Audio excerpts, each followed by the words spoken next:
Hello दोस्तों, welcome to googly word. दोस्तों, आज हम पढ़ेंगे पर्यावरण अध्ययन के पार्ट 4 के बारे में। इसमें हम विशेष रूप से पढ़ेंगे विभिन्न राज्यों के प्रमुख घरों के बारे में। तो चलिए स्टार्ट करते हैं। श्रीनगर जम्मू कश्मीर की राजधानी। यहाँ पर जो आगंतुक आते हैं, जो मेहमान आते हैं, उन्हें हाउस बोट्स में रुकने के लिए जगह दी जाती है। हाउस बोट जो होती है वह डल झील और झेलम झील में प्रमुख रूप से पाई जाती हैं। इनकी जो लंबाई होती है वह कुल मिला के 80 फीट होती है और जो इनकी चौड़ाई होती है वह चौड़ाई कुल मिला के लगभग 8 से 9 फीट होती है। यह जो होती है पूरी तरीके से लकड़ी से बनी हुई होती हैं और इनके छत पर जो होती है बहुत ही सुंदर डिजाइन में नक्काशी की हुई होती है। अब नक्काशी क्या होती है? नक्काशी एक प्रकार की डिजाइन को बोलते हैं जो छत पर बनी हुई होती है। जो खास डिजाइन बनी होती है उसे हम खत्मबंद कहते हैं। जैसा कि आप इमेज में देख सकते हैं, ये होते हैं आपकी खत्मबंद या जिक्सा पजल की तरीके से बनी हुई होती है। मतलब कि इस प्रकार से जिक्सा पजल होती है आपकी, इसमें सर्किल्स एक दूसरे से इस प्रकार से जुड़े हुए होते हैं। तो इस प्रकार से आपकी जिक्सा पजल की होती है और इसे हम खत्मबंद बोलते हैं। अब हम बात करेंगे कश्मीर की। इसमें क्या होता है? इसमें पत्थरों को काट कर एक के ऊपर पत्थरों को रखकर घर का निर्माण होता है। जैसा कि हम लोगों को पता है कि हम लोग ईंट को इस प्रकार से रखकर अपने घर का निर्माण करते हैं। इसी प्रकार वहां के लोग क्या करते हैं? वहां के लोग पत्थर होते हैं, पत्थरों को तोड़कर इस प्रकार से खांचे में बिठाकर वो दीवार का निर्माण करते हैं। वह ईंटों का प्रयोग नहीं करते हैं और इसको छिपाने के लिए वो लोग क्या करते हैं? पत्थरों के ऊपर मिट्टी की पुताई कर देते हैं। मतलब जो पत्थर उभरे हुए होते हैं उनमें मिट्टी भर देते हैं जिससे दीवार का आकार मिल जाता है। और यह लकड़ी का भी प्रयोग करते हैं। लकड़ी का प्रयोग या छत को बनाने में करते हैं या फिर घर के अंदर की चीजों को बनाने में करते हैं। जो इनकी छत होती है वह ढलवा होती है। आपने देखा होगा एक झोपड़ी जो होती इस प्रकार की बनी होती है। तो जो इनकी छत होती है वह इस प्रकार की बनी हुई होती है, मतलब कि ढलवा। इनके जो घर में खिड़कियां होती हैं वह उभरी हुई और जालीदार होती हैं। जैसा कि आप इस पिक्चर में देख सकते हैं, यह आपके घर के बाहर बनी हुई खिड़की है जो उभरी हुई है और इसे हम बोलते क्या हैं? डब। इसे डब के नाम से जाना जाता है। और दरवाजों की खिड़कियों पर आप जैसा कि मस्जिदों में आप देख सकते हैं, वहां पर उभरे हुए खिड़कियों के रूप में बनी रहती है आकृति। वह होती है आपकी मेहराब, या प्रमुख रूप से कश्मीर से ही लाई गई है। सरसों के तेल में बनी हुई मछली यहाँ के लोगों का पसंदीदा पकवान है। दोस्तों, यदि आप चैनल पे पहली बार विजिट कर रहे हैं या अभी तक आपने चैनल को सब्सक्राइब नहीं किया तो चैनल को सब्सक्राइब कर लीजिएगा। बेल आइकन को दबाना बिल्कुल ना भूलिएगा जिससे हमारे आने वाले वीडियोस की नोटिफिकेशन आप तक पहुंचते रहें। अब जानेंगे लेह के बारे में। लेह के बारे में आपको पता है कि भारत का जो नक्शा है इस प्रकार से बना हुआ है। लेह का जो एरिया है सबसे ऊपर पड़ता है, मतलब कि ठंडा, मतलब कि उत्तरी भाग। यहाँ क्या होता है? यहाँ पर सूखा और समतल एरिया होता है। जैसा कि आप इस पिक्चर में देख सकते हैं, बहुत दूर दूर तक लोग नहीं दिखाई देते हैं। अब सिर्फ और सिर्फ मैदान ही दिखाई देते हैं, सूखे हुए मैदान या फिर बर्फ या फिर पहाड़, इसके अलावा कुछ नहीं दिखाई देता है। इसीलिए इसे ठंडे रेगिस्तान के नाम की संज्ञा दी जाती है। मतलब कि लेह जो है एक ठंडे रेगिस्तान के नाम से भी जाना जाता है। यहाँ पर होता है कि सफेद पत्थरों के मजबूत घर होते हैं। पूरे लेह की बात करें तो वहाँ पर सफेद पत्थर जो होते हैं उसके मजबूत घर बनाए जाते हैं। अब बात करेंगे लेह के अंदर लद्दाख की, मतलब कि लेह की राजधानी। लद्दाख में क्या होता है? बहुत ही कम बारिश होती है लेकिन ठंडक बहुत ही ज्यादा होती है। क्यों? क्योंकि वहां पर बर्फ गिरती रहती है। जो बर्फ होती है, बर्फ के बहुत बड़े बड़े पहाड़ होते हैं, जैसा कि आप इस पिक्चर में भी देख सकते हैं। और यहाँ पर जो एक शब्द जूले प्रयोग करते हैं यहाँ के लोग, जूले शब्द का अर्थ होता है स्वागत करना। जूले शब्द का अर्थ होता है स्वागत। लोग बोलेंगे, यदि आप वहां पे जाएं तो जूले जूले बोलते हैं, उसका मतलब है स्वागत है, स्वागत है। देखिए, आपका जो जम्मू कश्मीर है मैप पर और जो आपका लेह है वो एक दूसरे से जुड़े हुए हैं। पहले ये एक ही में थे, अब ये यूनियन टेरिटरी है, मतलब कि संघ शासित अलग अलग प्रदेश हैं दोनों। यहाँ के लोगों का सिस्टम क्या है? वो पत्थरों को काट कर ही बनाते हैं अपने घरों को। और यहाँ पे जो छत होती है, यहाँ पे अंतर ये आ जाता है, जो कश्मीर के लोग हैं उनकी जो छत होती है वो ढलवा होती है, जबकि जो लद्दाख के लोग होते हैं इनकी छत समतल होती है। मतलब कि इस प्रकार से छत बनी होती है, इनकी ढलवा नहीं होती है। ये लोग सर्दियों में निचली मंजिल पे रहना पसंद करते हैं क्योंकि ऊपरी मंजिल पे ठंड बहुत ज्यादा होती है। और जो इनकी छत होती है वो बहुत मजबूत छत होती है। उसे बनाने के लिए ये लोग पेड़ के मजबूत तनों का प्रयोग करते हैं और जो इनकी छत होती है जैसा कि मैंने आपको बताया है वो समतल होती है। अब जानेंगे चांगपा लोगों के बारे में। चांगपा लोग भी लद्दाख के प्रमुख लोगों में से एक आते हैं। ये कौन होते हैं? ये होते हैं घुमंतू लोग, मतलब कि जिनका एक निश्चित स्थान नहीं होता रहने का। यह लोग इधर उधर घूमा करते हैं। ये लोग मुख्य रूप से कुछ जानवरों को साथ लेकर चलते हैं, जैसे कि भेड़ बकरियां पालते हैं, घोड़े पालते हैं, याक वगैरह ये सब लोग पालते हैं। ये लोग एक खास नस्ल की बकरी भी पालते हैं जिससे इन्हें पश्मीना ऊन प्राप्त होती है और इससे इनका जीवन यापन पूरी तरीके से चलता है। ये लोग घोड़े और याक का प्रयोग किस प्रकार से करते हैं? वह अपने सामान को इनकी पीठों पर लाद कर इधर उधर चलते रहते हैं। यहाँ के जो टेंट होते हैं, टेंट को ये लोग रेबो के नाम से पुकारते हैं। और यहाँ पर चांगथांग होते हैं। चांगथांग एक ऐसी जगह होती है जहाँ पर बहुत ही कम लोग रहते हैं, मतलब कि बहुत ही कम डेंसिटी, बहुत ही कम घनत्व। जैसे कि बात करें 1 किलोमीटर के दायरे में सिर्फ 1 या 2 लोग, ये होता है चांगथांग। अब बात आई है पश्मीना ऊन की, तो इसी के साथ जान लेते हैं पश्मीना ऊन के बारे में। पश्मीना ऊन से बनती है पश्मीना शाल। पश्मीना शाल इसमें होती 6 स्वेटर के बराबर गर्मी, मतलब कि सर्दियों में जब हम लोग 6 स्वेटर पहन लें और या सिर्फ एक पश्मीना शाल ओढ़ लें तो एक साल में उतनी क्षमता होती है जितने 6 स्वेटर्स में होती है सर्दी से बचाने की।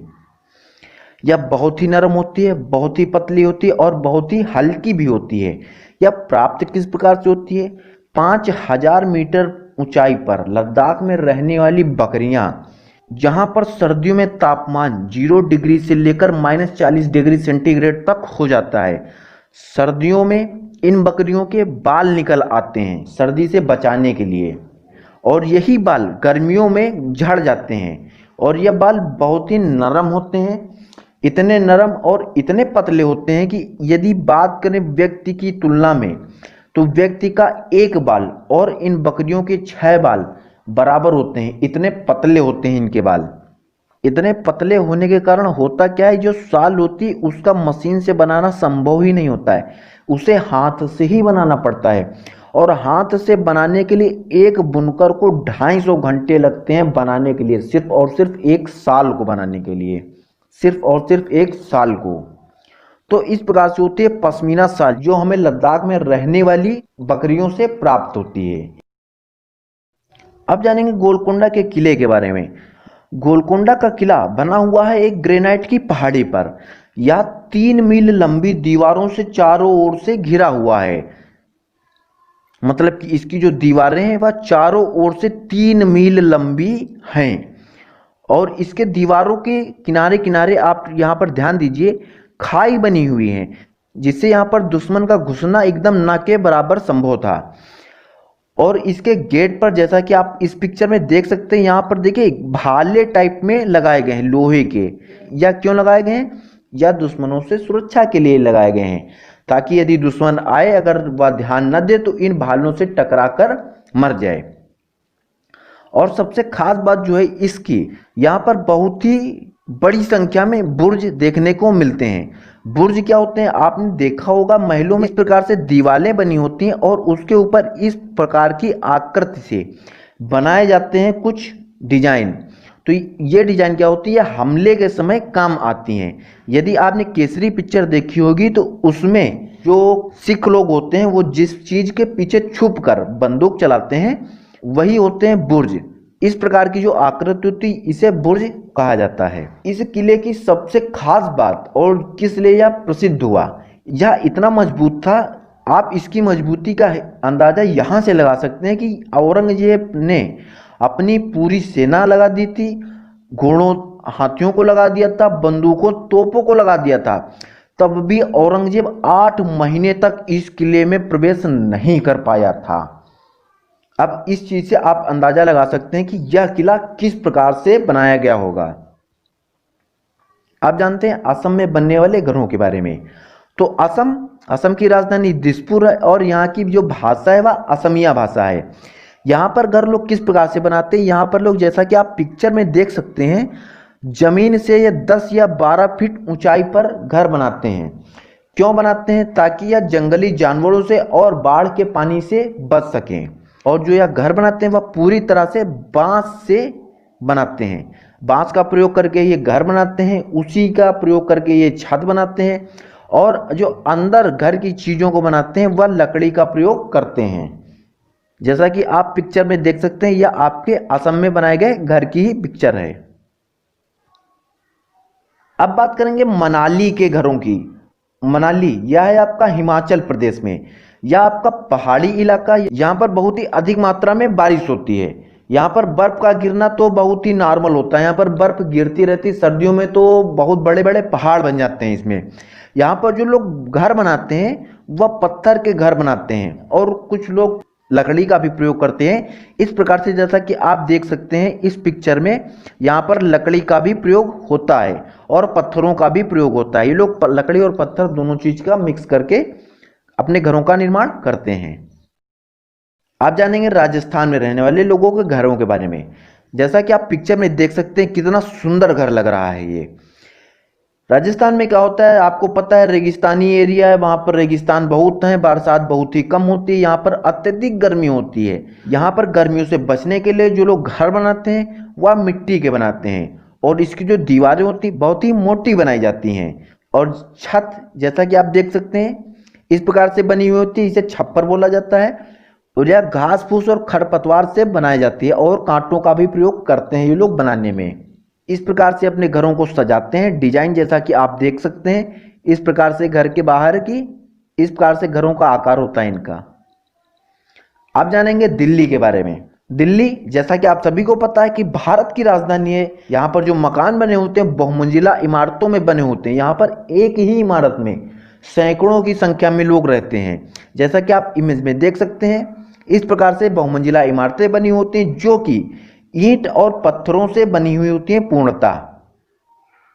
और दिल्ली की बात करें तो लगभग जितनी भी मुख्य चीजें हैं वह आपकी दिल्ली में ही हैं। जैसे आपका सुप्रीम कोर्ट हो गया, राष्ट्रपति भवन हो गया, सभी चीजें आपकी दिल्ली में ही हैं। अब बात करेंगे इग्लू की। इग्लू किसे बोलते हैं? जो बर्फ से बने हुए घर होते हैं उन्हें बोलते हैं इग्लू। या होते कहाँ? या आर्कटिक मतलब कि ध्रुवीय क्षेत्रों में पाए जाते हैं, जहां पर बहुत ही ज्यादा मात्रा में बर्फ होती है। कहाँ होती है? ग्रीनलैंड, कनाडा और पूर्वी रूस आदि प्रमुख रूप से पाए जाते हैं, क्योंकि यहाँ पर बहुत ही ठंडा मौसम रहता है, और वहां पर लगभग साल के 12 महीने बर्फ जमी रहती है। और जो लोग बर्फ के घरों में रहते हैं उन्हें हम इस्किमो बोलते हैं। इस्किमो प्रजाति आपके एग्जाम में क्वेश्चन बन सकता है कि इस्किमो कहाँ पाए जाते हैं, तो आपकी ये आर्कटिक क्षेत्रों में पाए जाते हैं। तो दोस्तों आशा करता हूं आज की क्लास आपको समझ में आई होगी। यदि आपको वीडियो अच्छा लगा हो और यदि हेल्पफुल लगा हो तो वीडियो को लाइक कीजिएगा, अपने दोस्तों में शेयर कीजिएगा, और चैनल को सब्सक्राइब करना और बेल आइकन को दबाना बिल्कुल ना भूलिएगा। तब तक के लिए थैंक यू, धन्यवाद, जय हिंद।